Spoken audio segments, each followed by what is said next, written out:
Welcome. In this video, I'll be showing you how to easily switch your Instagram account to a creator account.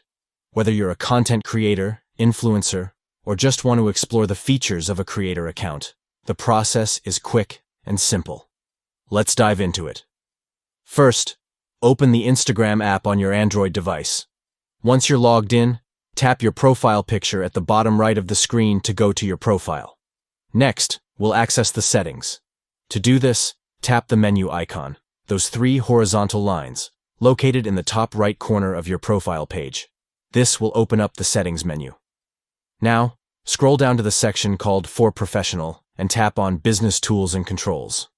In this section, you'll find all the options related to your account type, so tap on Switch Account Type. After tapping that, you'll see different account options.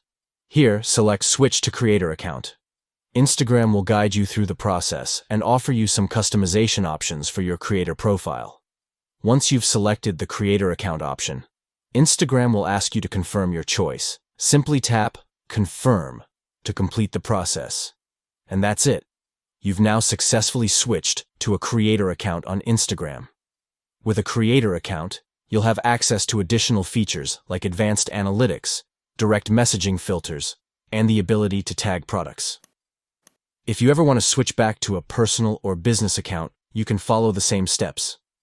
Thanks for watching. If this video helped, make sure to hit that like button and subscribe for more Instagram tips.